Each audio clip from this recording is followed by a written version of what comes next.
Oga Teta and Oga Sari, una welcome. Kobola. The great bottling champion master. At the hello. That season really do you well. Now, wow. So person no fit hell you again. I no fit wait for the day where them go sack you. You don't to terrorize innocent individuals with all these your weapons of terrorism. Kobola, start your show. Okay, sir. As season the end, we don't already see movements of players up and down. Oga Teta, inside Bellingham to Madrid, Messi to Inter Miami, Benzema and Kante to Saudi Arabia.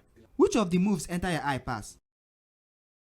The move wey surprise me pass na Kante to Al Ittihad o, because I no understand how 32-year-old baller wey club see dey find for Europe go just decide to go lost for Saudi Arabia. Who tell you say na loss him go lost for there? Compared to the spotlight wey dey Europe, na loss him go lost for there na. E be like say you no sabi the kind spotlight only Ololo carry go to their league.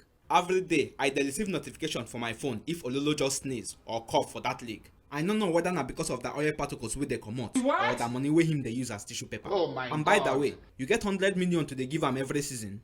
Abeg leave that guy Joe, person wey don carry World Cup, Champions League and Premier League. No be to shovel the money anywhere wey him see am remain for am. Okay na, make him go dey shovel am.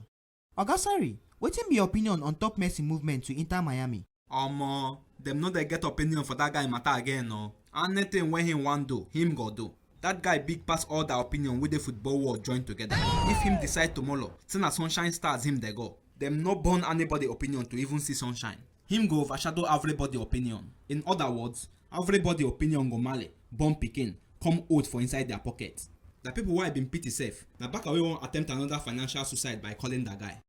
On Saturday, the season go officially end after Man City knack Inter finish for Champions League finals to take secure their treble. Oga Teta, you think say Inter go fit cross half field throughout the 90 minutes? Na one for you o. We know say City go win them, but why you go dey reason say dem no go cross half field? Na wetin Oga Guardiola tell me say him go do o, no be me talk am. My own be say make him no allow Inter score one goal first, because the lockup wey go ensue for Inter side ba, even divine master key no go fit open am. Kobola abeg no mind that Guardiola jaw. Keep ourself fit balloon ball pass half field. Just because say him dey about to carry treble, no mean say him don turn God. Another club say fit still knack am anytime, any day. Anything fit happen for football. Now this anything can happen in football mentality. The cosmic clubs they bottle league titles for ending of season when them get 5 points lead with few games to go. Even chop 4 goals from the eventual winners.